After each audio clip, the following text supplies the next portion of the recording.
యోహాను సువార్త 2వ అధ్యాయం. యోహాను సువార్త 2వ అధ్యాయం.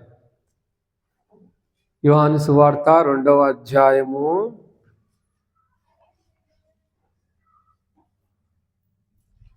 1వ వచనం నుంచి కొన్ని వచనాలు 1వ వచనం నుంచి కొన్ని వచనాలు మనము చదువుకుందాం.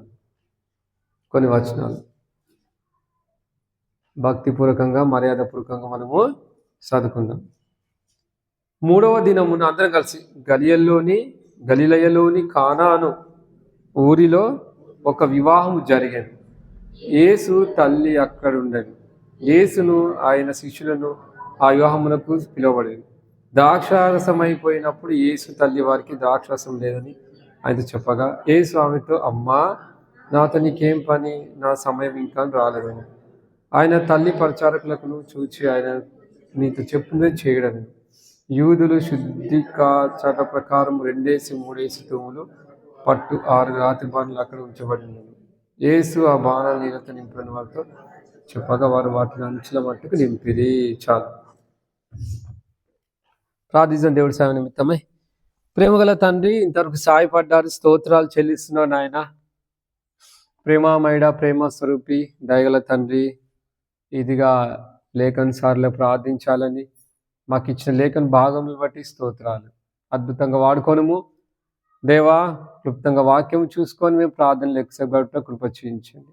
అనేక వాటి కొరకే మేము ప్రార్థించాలి. మీ ఎదుట ప్రభా మేము పెట్టి ప్రార్థించే వారిగా మమ్మల్ని సిద్ధపరిచారు. బాధ్యత భారం ఇచ్చినందుకే స్తోత్రాలు.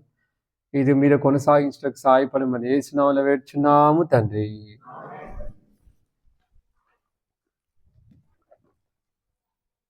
ఇక్కడ చూస్తే అందరికి తెలిసిందే, యోహాను సువార్త 2వ అధ్యాయములో కదండి, గలిలయలోని కానా అనే ఊరిలో ఏం జరుగుతూ వస్తుందంట? వివాహము కదా, అనగా పెళ్ళి. అయితే ఆ పెళ్లిలో ఏమైపోయింది? 3వ వచనం, ద్రాక్షరసం అయిపోయినప్పుడు యేసు తల్లి వారికి చెప్పగా. చాలు కదా. ఏం చెప్పినట్టు యేసు తల్లి, ద్రాక్షారసం అయిపోయింది, ఇప్పుడు ఏంటి పరిస్థితి? అంతా అయిపోయిన తర్వాత మనకి దేవుడు గుర్తుకొస్తాడు. కొన్నిసార్లు అన్ని పరిస్థితులు మితిమిరిపోయినప్పుడు, అధిగమించినప్పుడు కదండి, ఎవరు గుర్తుకొస్తారు మనకి? యేసు ప్రభు గుర్తుకొస్తాడు. ఎవరికైనా సరే ముందు కదండి, ఆయనకు ప్రాధాన్యత ఇవ్వం. ఏదైనా కష్టం వచ్చినప్పుడు, నష్టం వచ్చినప్పుడు, ఏదైనా వ్యాధి బాధలు సోకినప్పుడు కదండి, ఇవి వచ్చినప్పుడు మనం ఏం చేస్తామంటే, అయ్యా ప్రార్థన చేయండి అయ్యా మా కొరకు అని మానవుని ఒక నైజం. ప్రతి ఒక్క క్రైస్తవుడు కూడా కదండి కష్ట నష్టాల్లో దేవుని యొక్క నామాన్ని ఉచ్చరిస్తాం, దేవుని యొక్క నామాన్ని స్వీకరిస్తాం, దేవుని యొక్క నామాన్ని ఏం చేస్తాం మనము? బ్రతిమిలాడడానికి, ఆయన నామంలో ప్రార్థించడానికి మనము ప్రయత్నిస్తాం.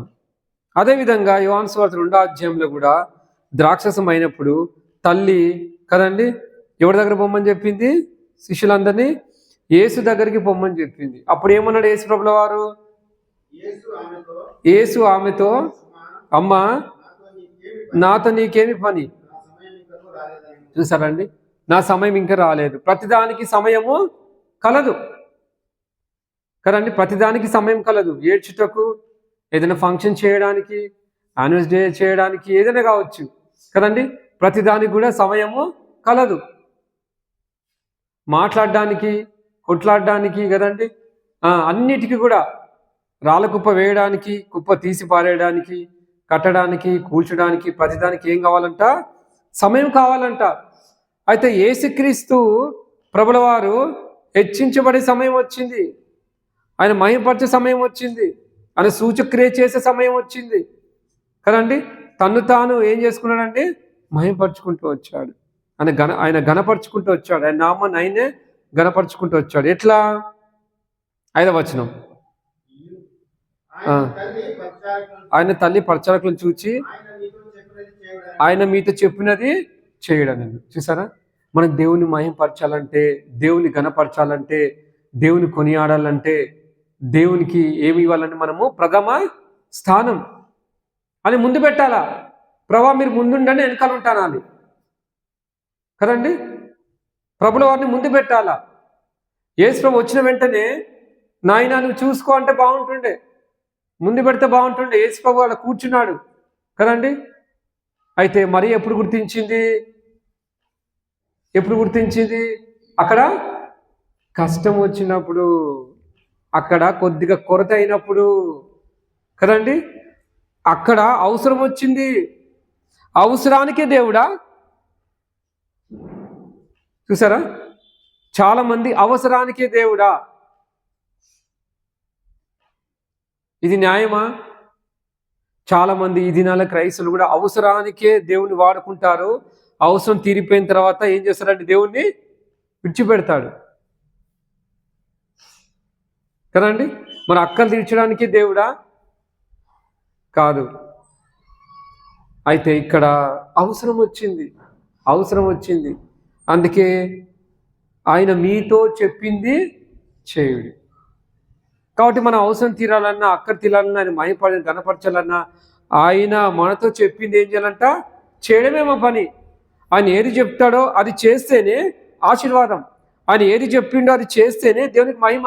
ఆయన ఏది చెప్పిండో దాని ప్రకారం నడుచుకుంటేనే ఏంటండి దేవునికి ఘనత. చూసారా, దేవుడు హెచ్చించబడతాడు, సాతాను తగ్గించబడుతుంది. అయితే ఇక్కడ మరియ మంచిగా ఎన్నుకుంది. ఎవరిని మొరుపెట్టింది? తర్వాత కొరత కలిగినప్పుడు, ద్రాక్షసం అయినప్పుడు ఏదో ప్రయత్నం చేయాలి అక్కడ కదా. పచ్చడిలో స్పూన్ పెట్టినట్టుగా ఎవరిని పెట్టింది? యేసు ప్రభువుకు అప్పచెప్పింది. చూసారండి, అది యేసు ప్రభువుకు అప్పచెప్పింది. ప్రభువా ఏంటి పరిస్థితి? ఆయన మీతో చెప్పింది చెడు. అది కూడా కూర్చొని చూసినావా? ఆయన దగ్గర పోండి. ఆయన కరెక్ట్గా పర్ఫెక్ట్గా బాగు చేస్తాడు. ఇదిగో ఆయన సమస్తము బాగు చేసేవాడు. అందుకే ఆ కాలంలో అనేకులు బాగు చేస్తూ వచ్చాడు దేవుడు. కుష్ఠులను బాగు చేస్తాడు తెలుసు మనకు. కళ్ళు లేని వాళ్ళకి, గుడ్డి వాళ్ళకి బాగు చేస్తూ వచ్చారు కదండి. అనేకులు దేవుడు ఏం చేస్తూ వచ్చాడండి? బాగు చేస్తూ వచ్చాడు. యేసు నామములో బాగు చేస్తూ వచ్చారు. చూడండి, అపోస్తల కార్యములు ఇలా బాగు చేస్తూ వచ్చారు. శిష్యులు కూడా ఆయన నామములో ఎన్నో గొప్ప కార్యాలు చేస్తూ వచ్చారు. అపోస్తల కార్యము చూడండి, అపోస్తల కార్యాలు 2వ అధ్యాయము 3వ అధ్యాయం చూడండి. 3వ అధ్యాయం. ఆయన నామములో ఆయనని ఎప్పుడైతే ఆయన నామం ఉచ్చరించారో సమస్తం బాగా అయిపోయింది అక్కడ. 3వ అధ్యాయము కొన్ని వచనాలు అపోస్తల కార్యం 3వ అధ్యాయం కొన్ని వచనాలు. పగలు 3 గంటలకు ప్రార్థన కాలమున పేతురును యోహానును దేవాలయంకి ఎక్కి వెళ్తుండగా. ఎవరు ఎక్కి వెళ్తున్నారంట దేవాలయంకి? పగలు 3 గంటలకు ప్రార్థన కాలమున పేతురును యోహానును దేవాలయంకి ఎక్కి వెళ్తుండగా పుట్టినది మొదలుకొని కుంటివాడని ఒక మనుషుడు మోసుకొని పోబడుచుండను. వాడు దేవాలయంలోకి వెళ్ళి వారిని భిక్షం అడుగుటకును కొందరు ప్రతిదినము వారిని శృంగారమును దేవాలయపు ద్వారమున వద్ద ఉంచుతూ వచ్చిరి. 3వ వచనం. పేతురును యోహానును దేవాలయంలో ప్రవేశింపబోనప్పుడు వాడు చూచి భిక్షం అడగగా పేతురు యోహాను వారిని తేరి చూచి మా తట్టు చూడమనేది. చూసారండి, మా తట్టు ఏమనంట? చూడమన్నారంట. చూసారండి. కాబట్టి మనం ఇప్పుడు ఎవరి తట్టు చూడాలా? యేసు నామం తట్టు చూడాలా, యేసు వైపు చూడాలా కదండి. యేసు వైపు చూస్తూ ఉండాలి. యేసు వైపు చూస్తూ మన పందరంగంలో ఓపికతో ఏం చేయాలంట? పరిగెత్తాలంట. ప్రార్థనలో పరిగెత్తాలా, సువార్తలో పరిగెత్తాలా, దేవుని పనిపై పరిగెత్తాలా. దేవుని కొరకు ఏం చేయాలి? మనము పరిగెత్తుతూ రావాలి. పందరంగంలో ఓపికతో ప్రార్థనలో పోరాడుతూ రావాలా కదండి. ప్రార్థన మీటికి రాబుద్ధి కాదు, ప్రార్థన గుడికి రాబుద్ధి కాదు, ప్రార్థన చేయబుద్ధి కాదు. నిర్లక్ష్యం అలక్ష్యం చేపిస్తూ ఉంటాడు సాతానుడు. ఏదో ఒక దుష్టుడు కదండి పని చేస్తాడు, ఈ దుష్ట కార్యాలు అని చెప్పేసి కదండి. మనం ఏం చేయాలి? అవన్నీ కూడా పక్కన పెట్టి ఏం చేయాలి? ముందుకు పరిగెత్తాలంట. చూసారా, అడుగుతున్నారంట వాళ్ళ వైపు చూసి భిక్షం అడుగుటకు కొందరు ప్రతిదినం వాని శృంగారం దేవాలయ ద్వారం వద్ద ఉంచుచు వచ్చిరి. పేతురు యోహాను దేవాలయంలో ప్రవేశింపబోనప్పుడు వాడు చూచి భిక్షం అడగగా ఎవరి వైపు చూసారంట? వాళ్ళ వైపు చూస్తున్నారంట. అయితే మనం కూడా ఎలా అడుగుతారండి భిక్షము? రఫ్గా అడుగుతారా? ఇస్తే లేపుతలే అంటారా? అయ్యా కదా, అయ్యా 2 పైసలు ఉంటే అయ్యయ్యా ది బాంచన్ అయ్యా. చూసారా ఎంత దీనత్వము కనబడుతుంది అక్కడ? ఎంత దీనత్వము, ఎంత తగ్గింపు, ఎంత శ్రద్ధ, ఎంత వినయము, ఎంత భయము, ఎంత భక్తి. ఇస్తావయ్యవా అంటే ఇస్తావా? గేదరికి వచ్చి అడుకునేవాడే ఇస్తావయ్యవా? ఇంత ఉంది నీకు ఆస్తి, ఇన్ని బిల్డింగ్ ఇస్తావా అంటే ఇస్తావా అంటే ఇవ్వవు. తగ్గించుకొని దీనత్వంతో అయ్యా అంటేనే. అయితే వీళ్ళు కూడా ఆయన వైపు చూస్తూ ఉన్నారు. పేతురు యోహాను వైపు చూస్తున్నారు కదండి. భిక్షం అడగగా తాము తగ్గించుకొని అంటే అప్పుడు వెంటనే ఏమంటూ వచ్చారండి వీళ్ళు? 6వ వచనం. అంతటా పేతురు వెండి బంగారు నా యొద్ద లేవు గాని నాకు కలిగినదే నీకు ఇచ్చుచున్నాను. నజరుడైన యేసుక్రీస్తు నామమున నడుమని చెప్పి వాడి కుడి చేయి పట్టుకొని ఏం చేసినంట? లేవునెత్తిని. అప్పుడేమయ్యాడండి? వెంటనే వాని పాదములను చీలమండములను బలము పొందను. చూసారా? అందుకే దావీదు యెహోవా నా బలమా, ఆయన నా బలము, ఆయన నా కొండ, ఆయన కేడము, నా కాలు లేడి కాల వల్ల ఏం చేస్తాడంట? చేస్తాడు, చెయ్యును. అలసిన దేహానికి కదండి, సొమ్మసిల్లిన వారికి దేవుని యొక్క మాటలు ఎలా ఉంటాయంట? ఊరడించేవాడికి ఉంటాయంట, శక్తినిచ్చేవారికి ఉంటాయంట, బలాన్నిచ్చేవారికి ఉంటాయంట. దిగ్గున లేచాడు యేసు నామంలో ప్రార్థించినప్పుడు కదండి. అయితే ఇక్కడ డైరెక్ట్ యేసు ప్రభువుల వారు ఏం చేస్తున్నాడు? యోహాను సువార్త 2వ అధ్యాయంలో ఏం చెప్తూ వచ్చారంట? రండి యోహాను సువార్తకు రండి. 7వ వచనం. 2వ అధ్యాయం యోహాను సువార్త 7వ వచనం.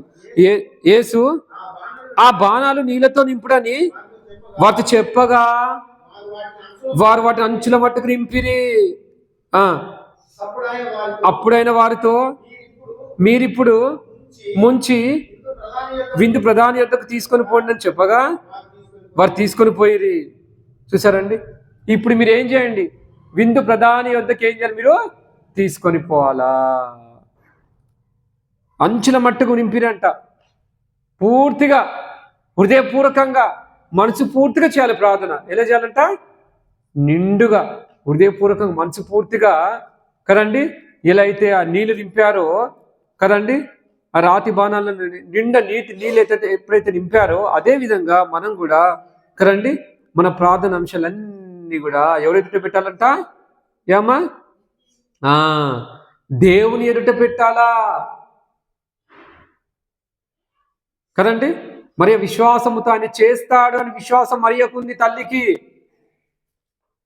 అక్కడ కొంతమందికి ఉండకపోవచ్చు చెప్పలేం. కానీ మరియ మాత్రం మంచి వాడిని ఏం చేసి ఎంచుకుంది కదండి.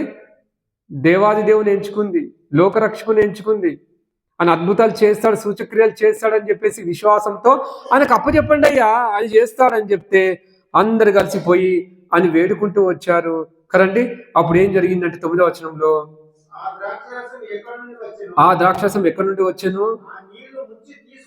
ఆ నీళ్లు ముంచి తీసుకొని పోయిన పరిచారకులకే తెలిసినది కానీ విందు ప్రధానికి తెలియక పోయాను గనుక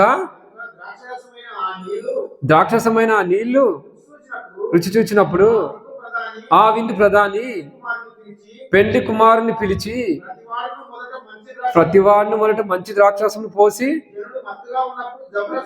జనులు మత్తుగా ఉన్నప్పుడు జబరసం పోయిను.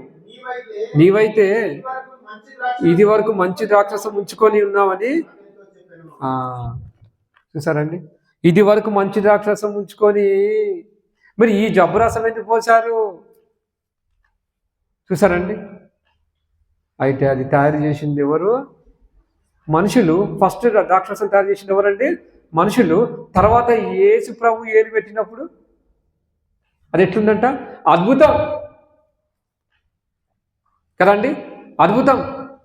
అందుకే ఏదైనా సరే మనం ఎవరికి అప్పచెప్పాలండి? యేసు ప్రభుకి అప్పచెప్పాలి. అది అద్భుతం, ఆశ్చర్యం, అది గొప్ప సూచక్రియ. అందుకే ప్రతిదీ కూడా భక్తి అంకులు కదండి ప్రార్థనపూర్వకంగా వెళ్ళి ప్రార్థన కదండి నెల నుంచి సంవత్సరం నుంచి ప్రార్థన చేస్తూ ఉంటారు. కాబట్టి అద్భుతంగా కదండి 5,000 మందికి కదండి మీటింగ్ పెట్టి వాళ్ళకి కావాల్సినవన్నీ కూడా కదండి అందజేస్తూ వచ్చారు. వాళ్ళ అకామిడేషన్ కానుంచి, ఫుడ్ కానుంచి కదండి. అంటే మాధుర్యం, ఆయన యొక్క శక్తి, ఆయన యొక్క బలాన్ని, ఆయన యొక్క మహిమని ఆ కాలములో హెబ్రోన్లో వాళ్ళు చూస్తూ వచ్చారు. ఎందుకు? భక్తి అంకులు కూడా ఏం చేశారండి? ఎవరికి అప్పచెప్పాడు? యేసయ్యకి అప్పచెప్తూ వచ్చాడు. యేసుక్రీస్తు ప్రభువారికి అప్పచెప్తూ వచ్చాడు. కాబట్టి ఏం చేస్తూ వచ్చాడు? దేవుడు గొప్ప అద్భుతం చేస్తూ వచ్చాడు. మరి ఈ దినాల్లో మనం దేని చేస్తున్నాం? ఆయన తట్టి చూడగా ఆయనకు వెలిగలిగాను. ఆయన తట్టి చూడగా ఆయన పరలోకం నుండి సహాయం ధననిధి పంపిస్తాడట. మనుషులు తట్టి చూస్తే పంపడు ధననిధి. ఎవరిలో ఉంది ధననిధి? ఆయన దగ్గరికి వెళ్ళి మనం ఏం చేయాలి? కొద్దిగా తీసుకోవాలి. ఎంత అవసరం అంత ఇస్తాడు. ఏ కార్యక్రమం అయినా సరే, ఏదైనా సరే ఏం చేస్తాడు? విశ్వాసం అంటే ప్రభువా ఇది మీ పని, మీరు దీన్ని తీయగా చేయండి, అనేకులకు మహిమకరంగా చేయము. ఏదైనా సరే, కుటుంబ సమస్య అయినా సరే, సంఘంలో సమస్య అయినా సరే, ఏదైనా సరే కదండి, ప్రేమ విందైనా సరే, ఇది మీ పని. దేవా ఆ కాలంలో తీయటి ద్రాక్షరసంగా మార్చిన దేవుడు, నీళ్ళని ద్రాక్షరసంగా మార్చిన దేవుడు. అందరూ ఆశ్చర్యపోయారంట. ఏంటి ఇది పరిస్థితి? ఎంత గొప్ప అద్భుతం చూసావా? ఎప్పుడైతే యేసు ప్రభువు కదండి చెయ్యి వేశాడు, అక్కడంతా అద్భుతం జరిగిపోయింది. ఎక్కడైతే యేసు ప్రభు అడుగు పెట్టాడో అక్కడ ఏం జరిగిందండి? గొప్ప వింత ఆ సూచక్రియలు వాళ్ళు చూస్తూ వచ్చారు. కాబట్టి మనం కూడా మన ప్రార్థాంశాలు అన్నీ కూడా ఎవరికి అప్పచెప్పాలా? ఎవరికి? యేసయ్యకి అప్పచెప్పాలా కదండి. యేసయ్యకి అప్పచెప్పాలి, యేసు ప్రభుల వారికి అప్పచెప్పాలి. ప్రభువా ఇది మీ పని, మీరు చేయము. కాబట్టి ఈ పేతురు యోహానులు ఎవరికి అప్పచెప్తూ వచ్చారు ప్రార్థనలో? మా దగ్గర వెండి బంగారం లేవు కానీ నజరేయుడైన యేసు నామములో లేవు అన్నాడు. అంతే, లేచి దిక్కును నడుచుకుంటూ వెళ్ళిపోయాడంట దేవాలయం దగ్గరికి. కాబట్టి మనము కూడా ఆ రీతిగానే కదా నజరేయుడైన యేసు నామములో మనం ఏం చేయాలా? ప్రార్థించే వాళ్ళంగా ఉండాలా కదా, దేవుని అడిగి పొందుకునే వారంగా ఉండాలా కదండి. ఈ రీతిగా మనం ఏం చేయాలండి?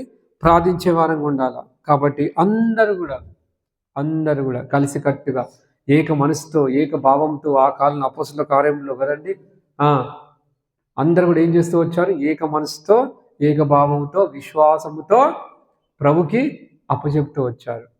అయితే మనం కూడా ప్రార్థన అంశాలన్నీ కూడా ఏం చేయాలా? ఏక మనసుతో, ఏక భావంతో ప్రభుకి అప్పచెప్తే ప్రభు ఏం చేస్తాడు? ఒక్కొక్కటి క్లియర్ చేస్తూ వస్తాడు. మన సొంత ఆలోచనలు కాకుండా దైవ చిత్తానుసరమైన జ్ఞానముతో ఆయన ఆలోచన ప్రకారం ఏం చేయాలి? మనము చేయాలి. మనకి ఎన్నో ఆలోచనలు వస్తాయి, చివరికి ఎవరి ఆలోచన స్థిరము? దేవుడి. కాబట్టి దేవునికి అప్పచెప్తే దేవుడు అద్భుతంగా, ఆశ్చర్యకరంగా, గొప్పగా, ఆయన మహిమకరంగా ఏం చేస్తాడంటే అది ఆయన నడిపిస్తాడు. ఏదైనా సరే మనకు అంత జ్ఞానం లేదు, ఆయన మీద ఆధారపడతాం కదండి, ఆయన మీద ఆధారపడదాం. అందుకే యాకోబు పత్రిక ఏమంటే చూడు, యాకోబు రాసిన పత్రికలో ఏమంటా ఉన్నాడు? యాకోబు రాసిన పత్రికలో యాకోబు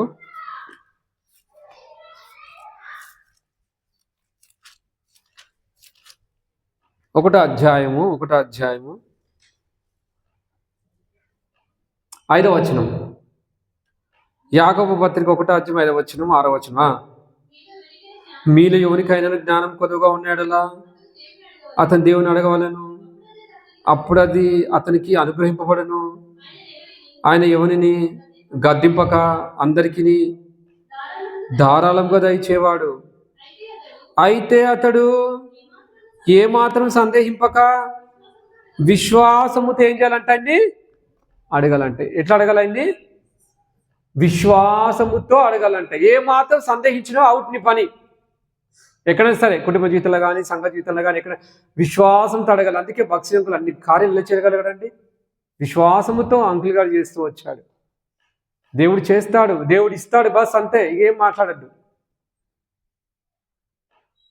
జ్ఞానమైనా సరే, ఏదైనా సరే ఆ ప్రభు నడిపిస్తాడు. ఆయన ఎంతవరకు నడిపిస్తాడు అంతవరకు నడిపిస్తాడు. ఆయన చిత్తం. అందుకే దేవా నీ చిత్తం నెరవేర్చుట నాకు సంతోషము. కాబట్టి ఏదైనా ప్రభు కదండి ఆయన చిత్తానుసారంగా మనము చేస్తే అడిగితే ఏమి ఇస్తాడంటే అన్నీ కూడా ఇస్తూ వస్తాడన్నమాట. అందుకే మొదటి యోహాను పత్రిక చూడండి. మొదటి యోహాను పత్రికలో చూసుకోవడం ప్రార్థనకి వెళ్తాం. మొదటి యోహాను పత్రిక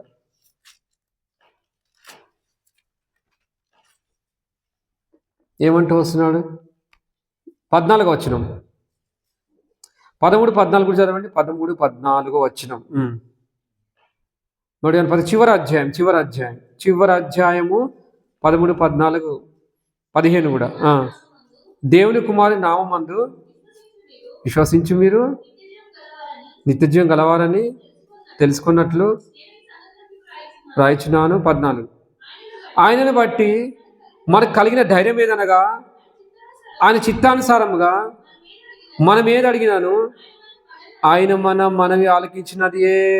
చూసారా, ఆయన చిత్తానుసారంగా ఆయనకి ఏం అవసరం అని అడిగితే ఆయన మనవి ఆలకించినది. మనవి ఆలకించినట్టే కదండి. పర్మిషన్ గ్రాంటెడ్ ఇక్కడ వెళ్ళొచ్చు అంటాడు కదా. నెక్స్ట్ 15 మనం ఏం అడిగినాను ఆలకించినని మనం ఎరిగినలా మనం ఆయనను వేడుకొనినవి మనకు కలిగినవని ఎరుగుదుము. మనం ఎరిగి ఉన్నాం, దేవుడు ఇస్తాడు. మనం ఏది అడుగుతున్నాం తెలియదా? మనం ఏది అడుగుతున్నామో ఆయనకు తెలుసు, మనకు తెలుసు. ఆయన చిత్తానుసారం ఏది అడిగినా అప్పటికి ఏం చేస్తాడు? దేవుడు ఇస్తూ ఉంటాడంట. కాబట్టి ప్రభువా మీ చిత్తం ఏంటి? నా బ్రతుకు జీవితంలో మీ చిత్తం ఏంటి? సంఘ జీవితంలో మీ చిత్తం ఏంటి? నేను ఏమై ఉన్నాను? మీరు ఎలా వాడుకోవాలనుకుంటున్నారో అలా వాడుకోవాలి. చేయము ఒక మంచి పాత్రగా నన్ను వాడుకోను కదండి అని చెప్పేసి మనం ఏం చేయాలండి? మన దేవునికి విజ్ఞాపన చేసేవారంగా ఉండాలా. దేవుడి వాక్యం ఆశించి దేవుడు దీవించిన గాక. ప్రార్థన కొరకై మనం అందరం కూడా ఏం చేయాలి? ఇప్పుడు ప్రార్థనలో దేవునికి అప్పచెప్దాం. రైట్, మోకరిద్దాం. ఏమైనా ఉంటే ఒక్క నిమిషం ఏమైనా ఉంటే పేపర్ మీద రాసి ఇవ్వండి. కాబట్టి ముఖ్యంగా అంశాలు గమనించండి. యాన్యువల్ డే అందరికీ తెలుసు, దాని కొరకు ప్రార్థించండి.